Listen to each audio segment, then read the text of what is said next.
ایک شاگرد نے اپنے استاد کو اتنا تڑپایا کہ استاد کی آنکھوں سے آنسو نکل آئے، اور پھر ایک ہی جملہ منہ سے نکلا، اور وہ ایک جملہ اس لڑکے کی پوری زندگی کو جلا کر راکھ کر گیا۔ نہ گھر بچا، نہ عزت بچی، نہ اولاد بچی۔ آج میں تمہیں ایک کہانی سناؤں گا جو 1902 کے دور کے ایک چھوٹے سے گاؤں میں ہوئی، جب نہ موبائل تھا نہ کیمرہ تھا، بس استاد کی دعا تھی اور اللہ کا فیصلہ تھا۔ بیٹھ جاؤ، یہ کہانی تمہیں ہلا کر رکھ دے گی۔ گاؤں کا نام تھا راجن پور، ایک چھوٹا سا گاؤں جہاں کچی سڑکیں تھیں، کھیت تھے اور ایک پرانی مسجد کے ساتھ ایک مدرسہ تھا۔ اس مدرسے میں ایک استاد تھے، مولوی غلام رسول صاحب۔ بوڑھے تھے، کمر جھکی ہوئی تھی، داڑھی سفید تھی، لیکن آنکھوں میں ایک نور تھا جو دیکھنے والے کو اندر تک چھو جاتا تھا۔ وہ 30 سال سے اس گاؤں کے بچوں کو پڑھا رہے تھے، بغیر تنخواہ کے، بغیر شکوے کے۔ لوگ کہتے تھے مولوی صاحب کی دعا لگتی ہے، جس کو انہوں نے دعا دی وہ سنور گیا۔ لیکن کسی نے یہ نہیں سوچا تھا کہ ان کی بد دعا بھی لگتی ہے۔ اس مدرسے میں ایک لڑکا پڑھتا تھا، اکبر علی۔ عمر تھی تقریباً 15 سال، قد لمبا، رنگ گورا، آنکھیں تیز، اور دماغ اتنا تیز کہ گاؤں کے لوگ کہتے تھے یہ لڑکا ایک دن بڑا آدمی بنے گا۔ اکبر کے والد چودھری کریم بخش گاؤں کے سب سے امیر آدمی تھے۔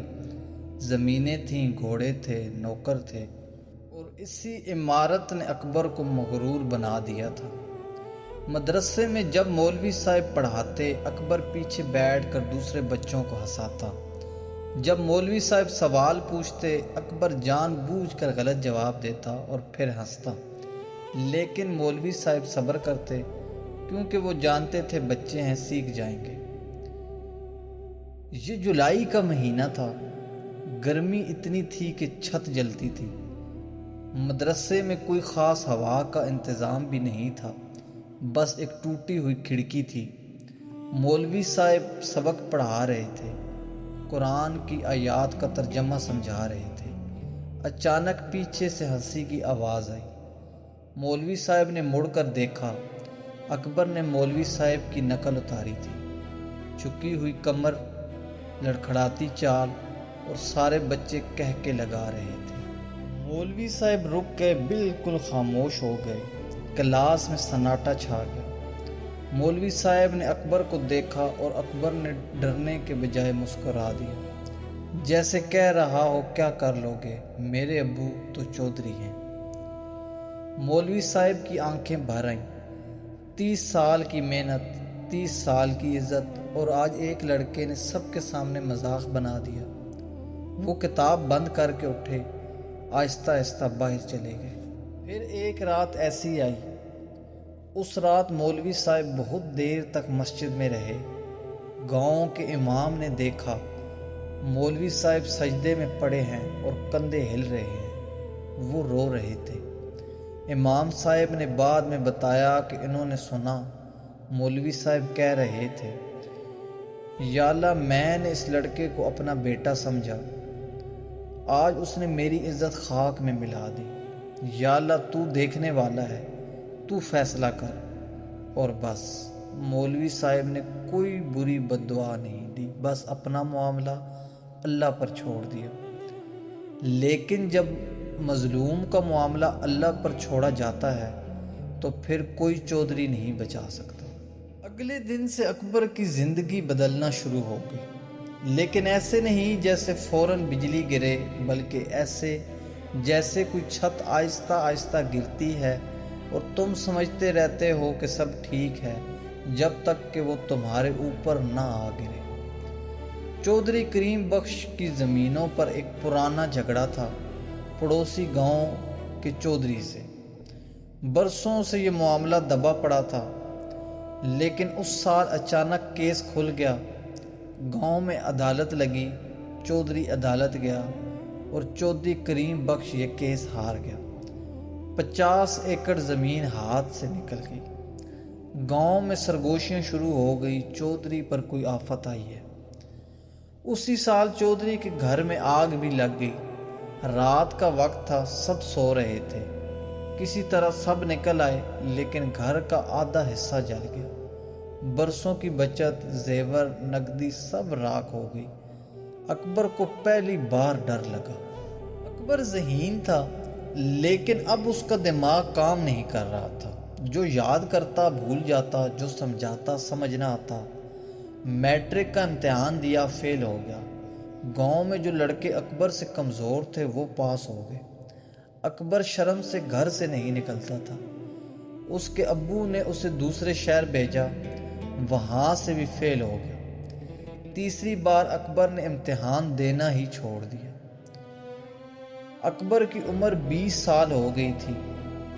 ایک اچھے گھر میں رشتہ طے ہوا۔ لڑکی خوبصورت تھی، گھرانہ اچھا تھا۔ نکاح کی تاریخ طے ہو گئی، لیکن نکاح سے 3 دن پہلے لڑکی والوں نے رشتہ توڑ لیا۔ کوئی خاص وجہ نہیں بتائی، بس کہا ہمارا ارادہ بدل گیا ہے۔ اب اکبر 25 سال کا تھا۔ نہ نوکری، نہ زمین، نہ رشتہ۔ باپ کا کاروبار تباہ، گھر آدھا جلا ہوا۔ ایک رات وہ چارپائی پر لیٹا سوچ رہا تھا، یہ سب کیا ہو رہا ہے میرے ساتھ، اور کیوں ہو رہا ہے؟ اور اچانک اسے وہ دن یاد آیا، مولوی صاحب کی وہ آنکھیں جو بھر آئی تھیں، وہ جھکے ہوئے کندھے جب وہ مدرسے سے باہر چلے گئے تھے۔ اکبر کے دل میں کچھ ہوا، کچھ ایسا جو پہلے کبھی نہیں ہوا تھا، اور یہ تھا پچھتاوا۔ اگلی صبح اکبر اٹھا، نہایا، کپڑے پہنے اور مولوی صاحب کے گھر کی طرف چل دیا۔ رستے میں ایک بوڑھی عورت سے اس نے مولوی صاحب کے بارے میں پوچھا۔ بوڑھی عورت نے کہا، بیٹا مولوی صاحب تو 6 مہینے پہلے ہی اللہ کو پیارے ہو گئے ہیں۔ اکبر کے پاؤں تلے سے زمین نکل گئی۔ اکبر بھاگتا ہوا قبرستان گیا۔ مولوی صاحب کی قبر ڈھونڈی، ایک سادہ کچی قبر۔ اکبر اس قبر کے پاس بیٹھ گیا اور پھوٹ پھوٹ کر رونے لگا۔ وہ بڑا مغرور سا لڑکا تھا، جو کبھی کسی کے سامنے نہیں جھکا تھا، آج مٹی کی قبر کے سامنے گر گیا تھا، اور وہ یہی کہہ رہا تھا، مولوی صاحب معاف کر دیں، معاف کر دیں، مجھے نہیں پتا تھا، مجھے سمجھ نہیں تھی، کاش میں اس دن آپ کے بجائے خود رو دیتا۔ اکبر نے اس دن توبہ کی۔ اس نے گاؤں کے نئے مولوی کے پاس جا کر التجا کی، کہنے لگا، مجھے قرآن پڑھائیں، فیس نہیں دے سکتا، لیکن مدرسے کی صفائی کروں گا، پانی بھروں گا۔ مولوی صاحب نے منع نہیں کیا۔ اکبر نے پڑھنا شروع کیا اور اس بار دماغ کام کرنے لگا۔ 1 سال میں قرآن حفظ کر لیا۔ پھر اسی مدرسے میں پڑھانے لگا جہاں کبھی وہ استاد کا مذاق اڑاتا تھا۔ گاؤں کے لوگ کہتے تھے، مولوی غلام رسول کی روح خوش ہو گئی۔ تبھی ان کے شاگرد نے توبہ کی۔ اور پھر ایک بار اکبر نے گاؤں کی مسجد میں کہا، میں نے اپنے استاد کو تکلیف دی اور اللہ نے مجھے سمجھایا بہت سختی سے، لیکن الحمدللہ سمجھ آ گئی۔ جو لوگ آج اپنے استادوں کی بے عزتی کرتے ہیں، وہ سوچیں استاد کی آنکھ کا ایک آنسو پوری زندگی کی کمائی لے جاتا ہے۔ تو دوستو، یہ کہانی صرف اکبر کی نہیں، یہ ہر اس انسان کی کہانی ہے جو سمجھتا ہے کہ طاقت، پیسہ یا غرور استاد کی عزت سے بڑا ہے۔ نہیں، بالکل نہیں۔ استاد وہ ہے جو تمہیں انسان بناتا ہے، اور جب انسان بنانے والے کی توہین کرے تو اللہ خود حساب لیتا ہے۔ اگر یہ کہانی نے آپ کے دل کو چھوا تو لائک کریں، چینل کو سبسکرائب کریں، اور اپنے استادوں کو آج ایک دعا ضرور دیں۔ اللہ حافظ۔